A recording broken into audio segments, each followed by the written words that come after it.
ನಮ್ಮ ಕಲಬುರಗಿಯ ಬಸವೇಶ್ವರ ಸೇವಾ ಬಳಗದಿಂದ ಅಂತಿರಬೇಕು, ನುಡಿದರೆ ಮಾಣಿಕ್ಯದ ದೀಪ್ತಿ ಅಂತಿರಬೇಕು, ನುಡಿದರೆ ಸ್ಫಟಿಕದ ಸಲಾಕಿ ಅಂತಿರಬೇಕು, ನುಡಿದರೆ ಲಿಂಗ ಮೆಚ್ಚಿ ಅಹುದು ಅಹುದು ಎನ್ನಬೇಕು. ಇದು ತಾಕತ್ತು, ಕನ್ನಡದ ತಾಕತ್ತು. ಬಸವಾದಿ ಶರಣರ ಕೊಡುಗೆ ಕೊಟ್ಟಂತ ಇದು ಕನ್ನಡದ ಅಚ್ಚ ಕನ್ನಡದ ನುಡಿಮುತ್ತುಗಳು. ನೀವು ಕಲಿಬೇಕಾದಂಥದ್ದು ಇದು. ಹಾಯ್ ಬಾಯ್ ಅಲ್ಲ, ಶರಣು ಶರಣಾರ್ಥಿ. ಇದು ಬಸವಾದಿ ಶರಣರು ಕೊಟ್ಟಂತ ಕೊಡುಗೆ. ಎರಡೂ ಕೈ ಮುಗಿದು ನಿಮಗೆ ಶರಣು ಶರಣಾರ್ಥಿ. ಇದರದ್ದು ತಾಕತ್ತು ಹೇಗಿದೆ? Hi bye. ಇದು ತಾಕತ್ತಲ್ಲ. ನನ್ನ ತಾಕತ್ತು ಶರಣಾಗುವುದು, ನಿನ್ನ ಜ್ಞಾನಕ್ಕೆ ಶರಣಾಗುವುದು, ಕನ್ನಡಕ್ಕೆ ಶರಣಾಗುವುದು. ಆ ಶರಣತ್ವವನ್ನ, ವಚನತ್ವವನ್ನ, ಕನ್ನಡತ್ವವನ್ನ ರೂಢಿಸಿಕೊಂಡು ನೀವು ಈ ನಾಡಿನ ವಾರಸದಾರರಾಗಬೇಕು. ನಿಮ್ಮ ಅಪ್ಪನ ಹತ್ಯೆಕರಿಗೆ, ಬ್ಯಾಂಕ್ ಬ್ಯಾಲೆನ್ಸ್ಗೆ ವಾರಸದಾರ ನೀವು ಆಗಬಾರದು. ಅಚ್ಚ ಕನ್ನಡ ಸಾಹಿತ್ಯವನ್ನ ಕಟ್ಟಿದಂತವರು ಬಸವಾದಿ ಶರಣರ ವಚನ ಸಾಹಿತ್ಯಕ್ಕೆ ನೀವು ವಾರಸದಾರರಾಗಬೇಕು. ನೀವು ಯಾರ ಮಕ್ಕಳು ಅಪ್ಪ ಅಂತಂದ್ರೆ ಬಸವಾದಿ ಶರಣರ ಮಕ್ಕಳು. ನೀವು ಬಸವ ಸಂಸ್ಕೃತಿ, ಶರಣ ಸಂಸ್ಕೃತಿ, ವಚನ ಸಂಸ್ಕೃತಿ, ಅದು ಕನ್ನಡದ ಸಂಸ್ಕೃತಿ. ವಚನ ಬಿಟ್ಟು ಸಾಹಿತ್ಯ ಇಲ್ಲ. ಕನ್ನಡಕ್ಕೆ ಮುನ್ನುಡಿ ಬರೆದಂತವರು ಬಸವಾದಿ ಶರಣರು. ಕನ್ನಡಕ್ಕೆ ಏನಾದರೂ ಒಂದು ವಚ್ಚಿ, ಕನ್ನಡಕ್ಕೆ ಏನಾದರೂ ಒಂದು ಕೆರಟ ಬರಬೇಕಾದ್ರೆ ನಮ್ಮ ಶರಣರು ಕೊಟ್ಟಂತ 770 ಅಮರಗಣಂಗಗಳು, 1,96,000 ಜಂಗಮರು, ಅನುಯಾಯಿಗಳು ಕಟ್ಟಿದಂತ ಮೊದಲ ಪಾರ್ಲಿಮೆಂಟ್, ಜಗತ್ತಿನ ಪ್ರಜಾಪ್ರಭುತ್ವದ ಬೀಜವನ್ನ ಬಿತ್ತಿದಂತವರು ನಾವು ಕನ್ನಡಿಗರು, ಬಸವಾದಿ ಶರಣರು. ಇದು ಬಹುದೊಡ್ಡ ಕೊಡುಗೆ. ಇವತ್ತು ಜಗತ್ತಿನಲ್ಲಿ ಸಂವಿಧಾನ, ಎಲ್ಲೆಲ್ಲಿ ಸಂವಿಧಾನ ಇದೆ, ಎಲ್ಲೆಲ್ಲಿ ಪ್ರಜಾಪ್ರಭುತ್ವ ಇದೆ, ಅಲ್ಲೆಲ್ಲವೂ ಸಹಿತ ಬಸವಣ್ಣನವರು, ಬಸವಾದಿ ಶರಣರು ಜಯಂಕಾರ, ಅವರ ತತ್ವಗಳಿಗೆ ಜಯಂಕಾರ ಮೊಳಗುತ್ತದೆ. ಇಂಗ್ಲೆಂಡ್ ಥೇಮ್ಸ್ ನದಿಯ ದಂಡೆಯ ಮೇಲೆ ಕಮಲಾಪುರದ ವಿದ್ಯಾರ್ಥಿ, ನಿಮ್ಮಂಗೆ ಓದುವಂತ ವಿದ್ಯಾರ್ಥಿ, ಅವನು ಓದ್ತಾ ಮೆಡಿಕಲ್ ಓದ್ದ. ಈ ಕಲಬುರಗಿ ಜಿಲ್ಲೆಯ ಕೆಂಬಾಳೆ ನಾಡಿನ ಯಾರು ನೀರಜ್ ಪಾಟೀಲ್ ಇಂಗ್ಲೆಂಡ್ ಹೋದ. ನಮ್ಮ ನಾಳಿದಂತ ಬ್ರಿಟಿಷ್, ಸೂರ್ಯ ಮುಳುಗದ ಬ್ರಿಟಿಷ್ ಸಾಮ್ರಾಜ್ಯದಲ್ಲಿ ಹೋಗಿ ಈ ಆಧುನಿಕ ಕಾಲದಲ್ಲಿ ನಮಗೆ ಸ್ವಾತಂತ್ರ್ಯ ಸಿಕ್ಕಿದೆ, ಈ ಸಂದರ್ಭದಲ್ಲಿ ಓದಿ ಸುಮ್ಮನೆ ಹೋಗಲಿಲ್ಲ, ರೊಕ್ಕ ಗಳಿಸಲಿಲ್ಲ. ಅಲ್ಲಿ ಮುನ್ಸಿಪಾಲಿಟಿ ಮೆಂಬರ್ ಆಗ್ತಾರೆ, ಅಲ್ಲಿ ಕೌನ್ಸಿಲಿಂಗ್ ಮೆಂಬರ್ ಆಗ್ತಾರೆ. ಆ ಪ್ರಜಾಪ್ರಭುತ್ವ ಪ್ರತಿನಿಧಿಯಾಗಿ ಅವ್ರು ಏನು ಮಾಡಿದ್ರಂದ್ರೆ ಥೇಮ್ಸ್ ನದಿಯ ದಂಡೆಯ ಮೇಲೆ ನಮ್ಮ ಬಸವಣ್ಣನವರು ಕನ್ನಡ ಕಟ್ಟಿದಂತ, ಕನ್ನಡದ ಕಹಳೆಯನ್ನು ಓದಿದಂತ ವಚನ ಸಾಹಿತ್ಯವನ್ನ ಪಾರ್ಲಿಮೆಂಟ್ ಪ್ರಧಾನಮಂತ್ರಿ, ವಿತ್ತ ಸಚಿವ, ಫೈನಾನ್ಸ್ ಮಿನಿಸ್ಟರ್ ಬಸವಣ್ಣನವರ ಮೂರ್ತಿಯನ್ನ ಸ್ಥಾಪಿಸಿದಂತ ಕೀರ್ತಿ ನಮ್ಮ ಕಮಲಾಪುರದ ನೀರಜ ಪಾಟೀಲ್. ಅವು ಕನ್ನಡಿಗ ಅನ್ನುವಂಥದ್ದು ಅಭಿಮಾನದಿಂದ ನಾವು ಹೇಳಬೇಕು. ತಿಳ್ಕೊಂಡ್ರೆ ಇಲ್ಲ, ಅದಕ್ಕೆ ಚಪ್ಪಾಳೆ ಬೇಡ ಅಂತ ನಾನು. ಇದು ನಾನು ಕೊನೆ ಗಳಿಗೆಯಲ್ಲಿ ಒಂದೆರಡು ಪ್ರಶ್ನೆಗಳನ್ನ ಕೇಳ್ತೀನಿ. ನನ್ನ ಮಾತಿನಲ್ಲಿ ನೀವೆಲ್ಲರೂ ಚಿತ್ತಿಟ್ಟು ಕೇಳಬೇಕು. ಆ ಪ್ರಶ್ನೆಗಳು ಯಾವ ಬರ್ತಾವ ಗೊತ್ತಿಲ್ಲ, ನಿಮಗೆ ಪ್ರಶ್ನೆ ಮಾಡ್ತೀನಿ, ನನಗೆ ಹೇಳಬೇಕು. ಅದಕ್ಕೊಂದಿಷ್ಟು ನಾವು ಬಹುಮಾನವನ್ನ ಕೊಡ್ತೀವಿ. ಏನು ಬಸವಾದಿ ಶರಣರು ಮಾಡಿದಂತ ಕೊಡುಗೆ ಏನು? ಏನು ಬಂದಿರಿ ಹುದಲವಿದ್ದರೆ ನಿಮ್ಮ ಮೈಸಿರಿ ಹಾರಿ ಹೋಗದೆ, ಕೊಳ್ಳಿರೆಂದರೆ ನೆಲ ಕುಳ್ಳಿಹದೆ, ಒಡನೆ ನುಡಿದರೆ ಸಿರಹಟ್ಟಿ ಹೊಡೆಯುವುದೇ. ಏನ್ರಪ್ಪ, ಬರೀ ಕೂಡ್ರೆಂದರೆ ನೆಲ ಟೆಗ್ ಬೀಳ್ತದೇನು? ಇದು ನಮ್ಮ ಬಸವಾದಿ ಶರಣರು. ಟೆಗ್ ಬೀಳಲ್ಲ, ಬರೀಪ್ಪ ಅತಿಥಿ ಸತ್ಕಾರ. ಇದು ಬಸವಾದಿ ಶರಣರು ಕೊಟ್ಟಂತದ್ದು. ಮನುಷ್ಯತ್ವವನ್ನ ನಿರ್ಮಾಣ ಮಾಡಿದಂತವ್ರು.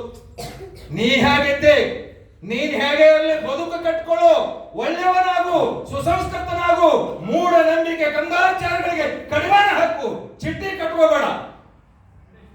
ಓದು ಪಾಸ್ ಆಗೋದಷ್ಟಿಂದ ಚಿಟ್ಟಿ ಕಟ್ಕೋಬಹುದು ಬೇಡ. ಓದಿದರೆ ಮಾತ್ರ ನೀನು ಪಾಸ್ ಆಗ. ಇದು ವೈಚಾರಿಕತೆ, ಇದು ವೈಚಾರಿಕತೆ. ಬಸವಣ್ಣವರು ಹೇಳಿದ್ರು, ಬಸವಾದಿ ಶರಣರು ಕಟ್ಟಿದ ಲಿಂಗವನ್ನು ಬಿಟ್ಟು ಬೆಟ್ಟದ ಲಿಂಗಕ್ಕೆ ಹೋಗುವವರನ್ನ ಲಟನೆ ಹೊಡೆಯಂದ ಅಂಬಿಗರ ಚೌಡಯ್ಯ. ಏನ್ ರೋಮಾಂಚನಕಾರಿ! ಎಂಥವರನ್ನ, ಮೂಢನಂಬಿಕೆ ಇದ್ದಂಥವರನ್ನ ಲಟನೆ ಹೊಡೆಯಂದಂತ ಅಂಬಿಗರ ಚೌಡಯ್ಯ. ಹೆಂಗ ಬಿಟಾಕ್ತಾರ ಅವ್ರಿಗೆ, ವಚನದಲ್ಲೇ ಹೇಳ್ತಾರೆ ಖಡಾಖಂಡಿತವಾಗಿ. ಜ್ಞಾನದ ಬಲದಿಂದ ಅಜ್ಞಾನದ ಕೇಡು ನೋಡಯ್ಯ, ಜ್ಯೋತಿಯ ಬಲದಿಂದ ತಮ್ಮಂದದ ಕೇಡು ನೋಡಯ್ಯ, ಪರುಷದ ಬಲದಿಂದ ಅವನು ಹೋದ ಕೇಡು ನೋಡಯ್ಯ. ಏನು ವಚನಗಳಿವು! ನಮ್ಮ ಜ್ಞಾನ ಹೆಚ್ಚಿಕೊಳ್ಬೇಕು. ಈ ನೆಲದ ಮಕ್ಕಳು ನೀವು ಚಿತ್ತಾಪುರದಲ್ಲಿ ಹುಟ್ಟಿರಂದ್ರೆ ಜಗತ್ತಿಗೆ ಜ್ಞಾನ ಕೊಟ್ಟಂತಹ ನೆಲದಲ್ಲಿ ನೀವು ಹುಟ್ಟಿದರಲ್ಲ.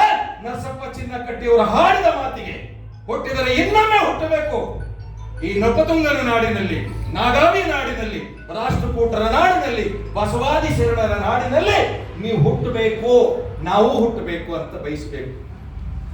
ಆರಂಕುಶ ಬಿಟ್ಟಡ ನೆನುವುದನ್ನ ವನವಾಸಿ ದೇಶಂ ಪಂಪ ಹೇಳಿದ್ರೆ ನಾವೆಲ್ಲರೂ ಹೇಳಬೇಕು, ಮುಂದೊಂದು ಜನ್ಮಿದ್ದರೆ ಬಸವಾದಿ ಶರಣರು ನಾಗಾವಿಯ ನಾಡು, ರಾಷ್ಟ್ರಕೂಟರ ನಾಡಿನಲ್ಲಿ ನನಗೆ ಅವಕಾಶ ಕೊಡೋ ಭಗವಂತನಲ್ಲಿ ಪ್ರಾರ್ಥನೆಯನ್ನ ಮಾಡಬೇಕು. ಯಾಕಂದ್ರೆ ಕನ್ನಡದ ಉಗಮ ಸ್ಥಾನ ಕವಿರಾಜ ಮಾರ್ಗ, ಕನ್ನಡಕ್ಕೆ ಮೊಟ್ಟ ಮೊದಲ ಪುಸ್ತಕ ಕೊಟ್ಟಂತವರು ಶ್ರೀ ವಿಜಯರು ನಮ್ಮ ಕಲ್ಲಂಬುರ್ಗಿಯ ನೆಲದವರು. ಬಸವಾದಿ ಶರಣರ ಕೊಡುಗೆ ಹೇಳ್ತಾ ಹೋದರೆ ಮೈ ರೋಮಾಂಚನ ಆಗ್ತದೆ. ಎಷ್ಟು ಚೆನ್ನಾಗಿ ಹೇಳಬಹುದು. ಜಮ್ಮು ಕಾಶ್ಮೀರದಿಂದ 12ನೇ ಶತಮಾನದಲ್ಲಿ ಹೇಗೆ ಪಾರ್ಲಿಮೆಂಟ್ ನಡೆದಿತ್ತು.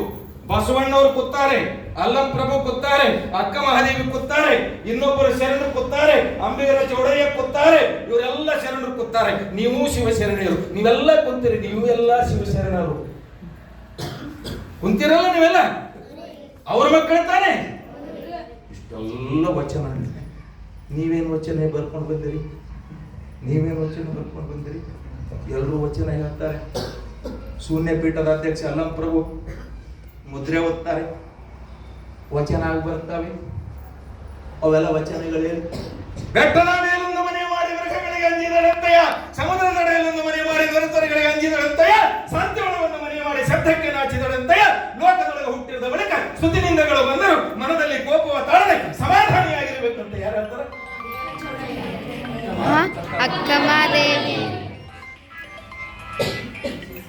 ಏನ್ ಮಾಡ ಮೊಬೈಲ್ ಇಸ್ಕೊಟ್ಟಿಲ್ಲ ಅಂದ್ರೆ ಆತ್ಮಹತ್ಯೆ ಮಾಡಿಕೊಳ್ಳುವಂತ ವಿದ್ಯಾರ್ಥಿಗಳ ಸಂಖ್ಯೆ ಹೆಚ್ಚಿಗಾಗ್ಯದ. ಆತ್ಮಹತ್ಯೆ ಮಾಡಿಕೊಳ್ಳುವಂತ ವಿದ್ಯಾರ್ಥಿಗಳ ಸಂಖ್ಯೆ ಹೆಚ್ಚಿಗಾಗ್ಯದ. ಯಾರಾದ್ರೂ 100 ವಚನ ಹೇಳಿದ್ರೆ ಮೊಬೈಲ್ನಾಗ ಬಂದದೇನು ಕೇಳಿ. ಹೂಬಾಣ ಹಾಡು ಹುಡುಗಿ, ಯಾವ ಬಾಣದು ವೈರಲ್ ಆಯ್ತು, ಮರುದಿವ್ಸ ಫೇಮಸ್ ಆಗ್ಬಿಟ್ರು. ಯಾರ ಮೊಬೈಲ್ನಾಗ ನೋಡ್ರಿ ಹೂಬಾಣ ಯಾವ್ದು ನಿಮ್ಗ ಬರಲ್ಲ? ಹೂವಿನ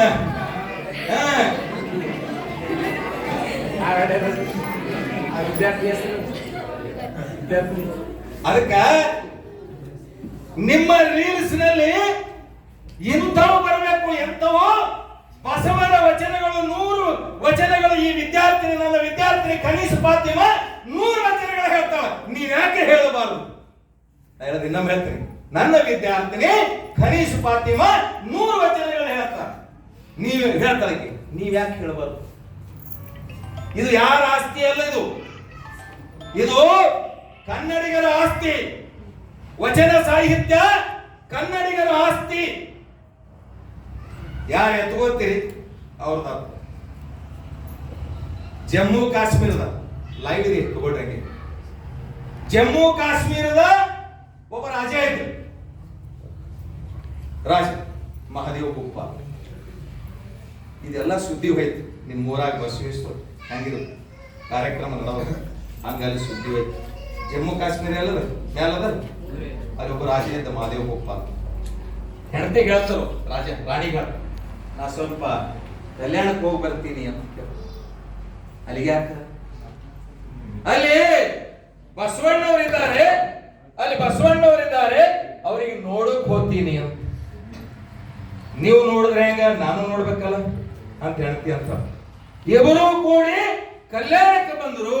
ಕಾಶ್ಮೀರ ಭಾಷೆ ಆಡುವಂತ ಮಹಾದೇವ ಭೂಪಾಲ ಮಹಾದೇವಿ ಕೂಡಿ ಗಂಡ ಹೆಂಡತಿ ರಾಜ ರಾಣಿ ಎಲ್ಲಿಗೆ ಬಂದ್ರು? ಕಲ್ಯಾಣಕ್ಕೆ ಬಂದ್ರು, ಅನುಭವ ಮಂಟಪಕ್ಕೆ ಬಂದ್ರು. ನೋಡ್ತಾರೆ ಕನ್ನಡದಲ್ಲಿ ವಚನಗಳ ಬರೆಯುತ್ತಾರೆ. ಮಾದಾರ ಚೆನ್ನಯ್ಯ, ಡೋಹಾರ ಕಕ್ಕಯ್ಯ, ಮಡಿವಾಳ ಮಾಚಿದೇವ, ಮೇದಾರ ಕೇತಯ್ಯ. ನೋಡ್ರಿ, ಐದಕ್ಕೆ ಲಕ್ಕಮ್ಮ, ಸತ್ಯಕ್ಕ ಕಸ ಗುಡಿಸುವ ಸತ್ಯಕ್ಕ, ಅಲ್ಲಂಪ್ರಭು ಅಕ್ಕ ಮಹಾದೇವಿ, ಮಡಿವಾಳ ಮಾಚಿದೇವಿ ಆಗಿರಬಹುದು, ಸಮಗಾರ ಹರಳಯ್ಯ ಆಗಿರಬಹುದು. ಇವರೆಲ್ಲರ ವಚನಗಳನ್ನು ಬರೀತಾರೆ. ಒಕ್ಕಲಿಗ ಮುದ್ದಣ್ಣ ನೋಡ್ತಾರೆ. ಬಸವಣ್ಣವ್ರು ನೋಡೋಕು ಬಂದಾರ. ಯಾರು ಬಂದಾರ? ಯಾರು ಬಂದಾರ? ರಾಜ ಯಾರು? ಹಾ, ಈ ಕಡೆ ಬರ್ತಾವ. ಅದಕ್ಕೆ ರ್ಯಾಂಕ್ನಾಗ ಅವರು ಫಸ್ಟ್ ರ್ಯಾಂಕ್ ಬರ್ತಾವ. ಯಾರು ಇನ್ನೊಬ್ಬರ ಮಾತನ್ನ ಕೇಳ್ತೀರಿ ಅವರು ರ್ಯಾಂಕ್ ಬರ್ತಾರೆ, ಫಸ್ಟ್ ಕ್ಲಾಸ್ ಬರ್ತಾರೆ. ಮುಂದೆ ಅವರು ಸಾಧಕರ ಸಾಲಿನಲ್ಲಿ ಸೇರ್ತಾರೆ. ಕೇಳಬೇಕು.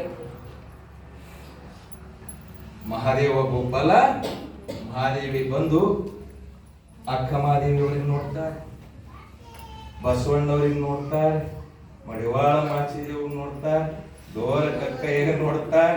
ಇವರೆಲ್ಲ ಶರಣ ಕೂತಾರೆ, ಇವೆಲ್ಲ ನೋಡ್ತಾರೆ. ಒಂದಿನ ಆಯ್ತು, ಅನುಭವ ಮಂಟಪ ನೋಡಿದ್ರು. ಯಾರು? ರಾಜ ರಾಣಿ, ಕಾಶ್ಮೀರದ ರಾಜ ರಾಣಿ ಮಹಾದೇವ ಭೂಪಾಲ ಮಹಾದೇವಿ ನೋಡ್ತಾರೆ. ಹೆಂಡತಿ ಅಂತ ನಡ್ರಿ ಎರಡನೇ ದಿವಸ ಇನ್ನೊಂದ್ ಸ್ವಲ್ಪ ನೋಡೋಣ ಕಡೆ ಏನಿದೆ. ಬಹಳ ಕನ್ನಡ ಎಷ್ಟು ಚೆನ್ನಾಗಿ ಮಾತಾಡಕತ್ತೀವಿ. ಇವೆಲ್ಲ ಕಸ ಗುಡಿಸೋರ, ಚಪ್ಪಲಿ ಹೊಲಿಯವರ ಕಾಯಕ ದೊಡ್ಡ ಶ್ರೇಷ್ಠ ಕಾಯಕ ಅದು ಅಂತ. ನನ್ನ ರಾಜ್ಯದಲ್ಲಿ ಇದು ಯಾವುದಿಲ್ಲ, ಬರೀ ಕಟ್ಟಿ ಮೇಲೆ ಕೊಂಡಿರ್ತಾರೆ. ನನ್ನ ರಾಜ್ಯ ಬರೀ ಯುದ್ಧನೇ ಮಾಡ್ತೀವಿ ನಾವು. ಇದು ನೋಡೇ ಇಲ್ಲ, ಈ ವಚನ ನೋಡಿಲ್ಲ. ಒಂದಿನ ಆಯ್ತು, ಎರಡು ದಿನ ಆಯ್ತು, ಹೆಂಡತಿ ಅಂತ ನಡ್ರಿ ನಮ್ಮೂರಿಗೆ ಹೋಗೋಣ. ಊರಿಗೆ ಬಂದವರು, ನೋಡಕ್ಕೆ ಬಂದವರು, ಕಲ್ಯಾಣ ನೋಡಕ್ಕೆ ಬಂದವರು ಬಸವಣ್ಣವ್ರು ನೋಡಿದ್ರು. ನಡಿ ಅಂದ್ರೆ ಬ್ಯಾಡ. ಅಲ್ಲಿ ರಾಜ್ಯ ಹೆಂಗ ಹೋಗಲಿ, ಅಲ್ಲಿ ಬೊಕ್ಕಸ್ ಹೆಂಗ ಹೋಗಲಿ, ಖಜಾನೆ ಹೆಂಗ ಅದನ್ನು ಹೋಗಲಿ, ರಾಜ್ಯನೇ ಪೂರ್ತಿ ರಾಜ್ಯನೇ ಕಾಶ್ಮೀರ ಹೆಂಗ ಅದನ್ನು ಹೋಗಲಿ. ನನಗೆ ಏನ್ ಬೇಕು? ಕನ್ನಡ ಭಾಷೆ ಬೇಕು. ಕಾಶ್ಮೀರ ಭಾಷೆ ಬಿಡ್ತೀನಿ. ನಾನು ನೀನು ಕೂಡಿ ಖಟಿಗೆ ಆಯುವ ಕಾಯಕ ಮಾಡೋಣ. ಇಲ್ಲೇ ಶರಣರ ಪದತಲದಲ್ಲಿ ಕುಳಿತು, ಬಸವಣ್ಣನವರ ಪದತಲದಲ್ಲಿ ಕುಳಿತು ನಾವು ವಚನ ಬರೆಯೋಣ, ನಾವು ಕನ್ನಡಿಗರಾಗೋಣ ಅಂತ ಕಾಶ್ಮೀರ ಭಾಷೆಯನ್ನ ಬಿಟ್ಟು ಬಹಳ ದೊಡ್ಡ ಶ್ರೇಷ್ಠ ವಚನಕಾರರಾದ್ರು ಮಹಾದೇವಿ ಮಹಾದೇವ ಗೋಪಾಲ.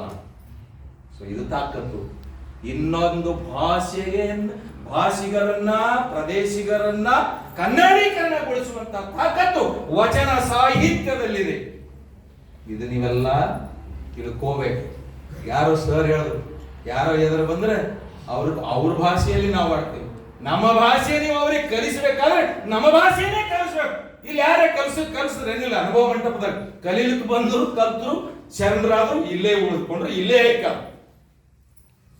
ಹೀಗೆ ನೆಲದ ಸಂಸ್ಕೃತಿ ಅಂತ ವಚನ ಸಾಹಿತ್ಯ ಬಹಳ ದೊಡ್ಡ ಸಾಹಿತ್ಯ. ದೇವ ಭಾಷೆ ಇತ್ತು ಸಂಸ್ಕೃತ ಭಾಷೆ ಅಂದಿನ ಸಂದರ್ಭದಲ್ಲಿ.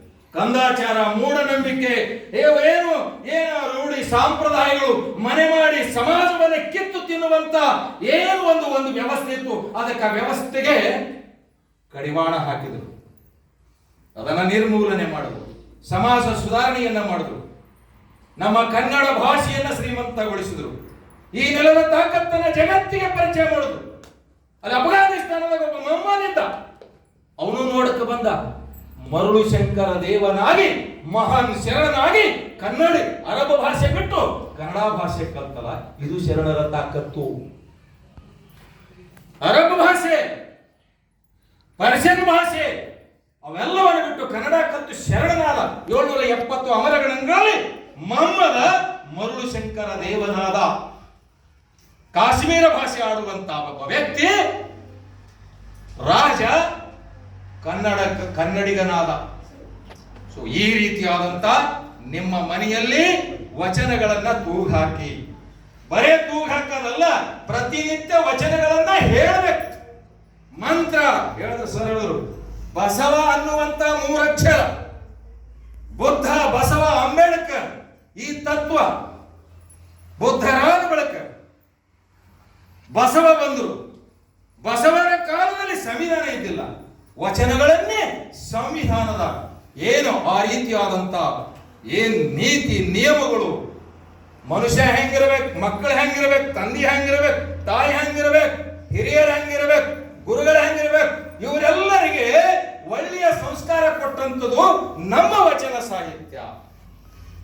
ಜ್ಞಾನಪೀಠ 8 ಜ್ಞಾನಪೀಠ ಪ್ರಶಸ್ತಿ ಸಿಗಬೇಕಾದ್ರೆ